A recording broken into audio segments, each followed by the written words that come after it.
Computers are an integral part of our lives today, and we cannot do without them.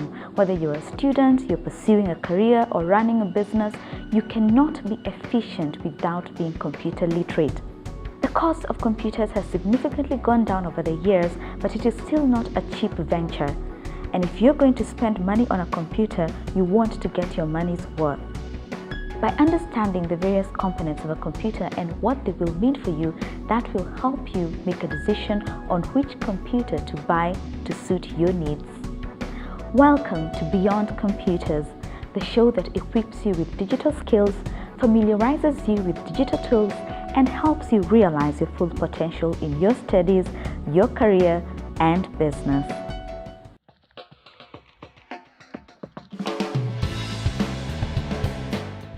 When you decide to buy a computer, the first choice you're faced with is deciding on whether to go for a laptop or desktop.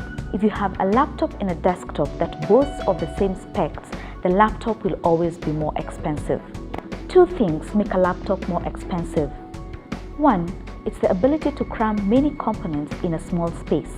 Number two, it's the fact that laptops have a battery. So then how do you decide what to go for? Am I going to buy a laptop or will I go for a desktop? If you have a steady workstation, you're better off working with a desktop. However, if you need to be moving up and about with your computer, then a laptop is best suited for you. If you're a student or if you run a business on the go, it makes sense for you to carry around a laptop. If you have a steady workstation but your work demands that you move from place to meet clients, for instance, then it is advisable that you still invest your money on a desktop, and whatever you've saved from buying a desktop, you can use to buy a tablet and which you can use when you go to meet your clients. Now that we have established the kind of computer that will work for you, let's look at the advantages and disadvantages of both a laptop and desktop. The number one advantage of a desktop is that it's cheaper. Like I earlier mentioned, when you're faced with a laptop and a desktop, both boasting of the same specs, the laptop will always be more expensive. Number two, a desktop has room for more fans. More fans means that your computer is going to stay cool, and staying cool means that it's going to have a longer lifespan and optimum performance. Thirdly, it is easier to change parts and upgrade the components of a desktop. This means that your desktop has a higher chance of staying for a very long time without getting outdated. The fourth thing is not really an advantage, but it's something that encourages most people to get a desktop. It's the fact that you have the option of buying a desktop and its monitor separately. This works well for people that want to double their desktop as a TV screen as well. The obvious disadvantage of a desktop is that it's bulky and therefore you require space. If you live in a tight space or say live in a dorm as a student, it might be tricky to have a desktop because you need to set up a station for it. The other disadvantage of a desktop is that it's not portable.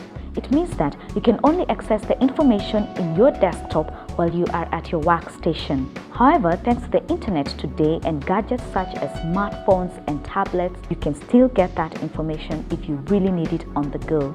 Now let's look at the advantages of a laptop. The number one and most obvious advantage is the fact that it's portable, meaning that you're able to access your information from anywhere at any time at your convenience.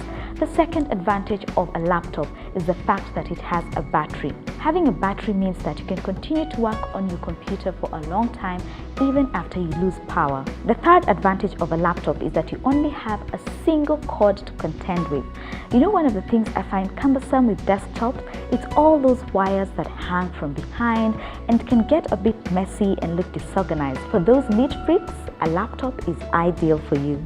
Now that you have made a decision on what to go for between a laptop and a desktop, what are the other factors that you should consider before making that purchase?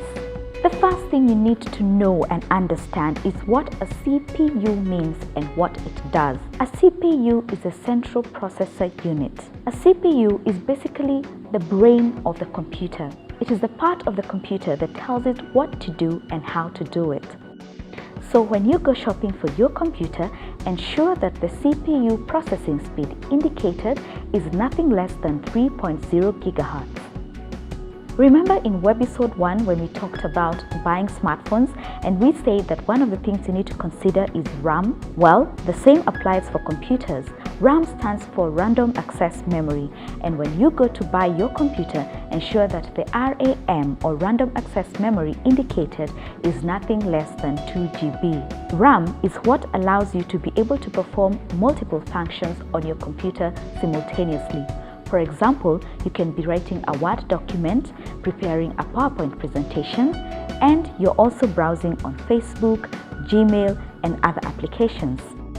The other thing you need to consider when buying your computer is the hard drive size. The hard drive is the storage unit of the computer. That is where the programs that you're going to be using, the applications, are going to be stored in. Basic programs such as Microsoft Office, Windows don't take up too much space. They take between 20 and 60 GB of space. However, for people that need their computer for heavier tasks such as graphic design, video editing, audio editing, you'll need much more space. So you need to determine what you mainly need your computer for, because that will be able to inform you on what kind of programs will need to be installed in that computer and consequently how much space you're going to need. But as a rule of thumb, ensure that the computer you want to buy has a hard disk space of at least 500 GB. The other thing that you need to look out for when buying your computer are the peripherals. Peripherals are units that operate separately from the CPU but can be connected to the computer. These include USB ports. USB ports can be used with flash disks when you want to transfer data from your flash disk to your computer or vice versa. They can also be used to transfer data from your phone to the computer or other devices to your computer and vice versa. So USB ports are essential.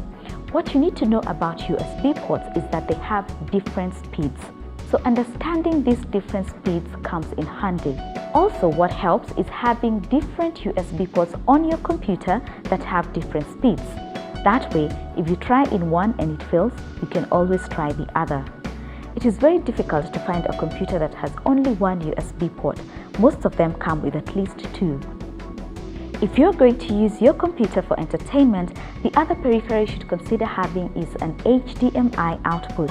An HDMI output will allow you to connect your computer to most modern televisions for a high-quality visual display. If you work in photography, it is imperative that you make sure one of the peripherals on your computer is an SD slot. An SD slot allows you to transfer media from your SD card into your computer. Today, we can barely get any work done without using the internet. So the other thing that you should consider having on your computer is a Wi-Fi receiver. If you have a laptop, it's important that you have a Wi-Fi receiver that will help you to connect to the internet on the go. If you have a desktop and you'd like to have wireless connection, you can still do that by having a wireless card installed in your computer.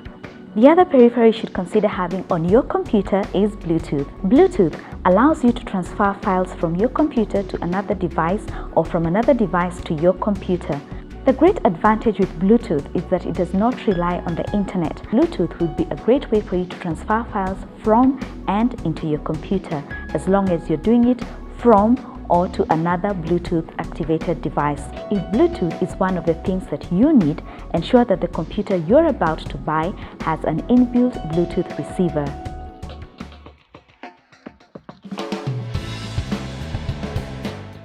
Typing on your phone can be cumbersome, making easy tasks such as responding to emails a vexation. But thanks to this new technology, we do not have to worry about that anymore. Check out our Unleashed video of the week.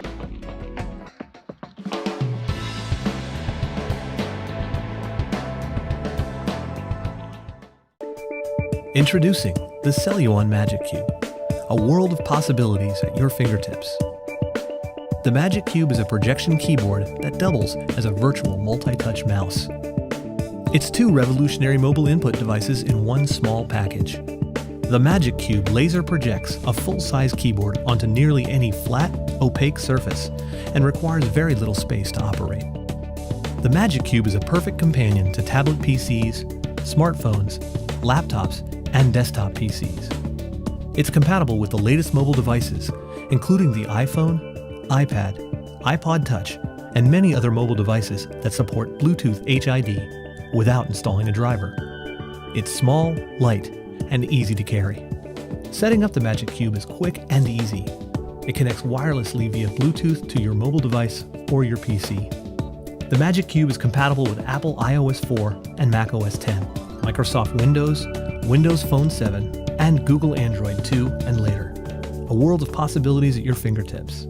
The Celluon Magic Cube.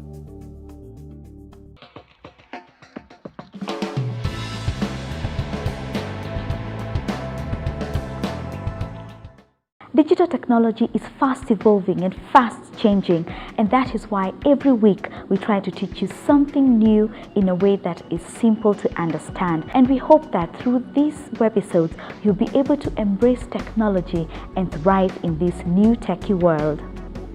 So let us know if these webisodes have been of any use to you, or if there are topics that you'd like covered on the show by talking to us through our Facebook page, Discover JKU Art, or our Twitter handle at Discover JKU Art. Thank you for watching Beyond Computers. Until next week, ciao.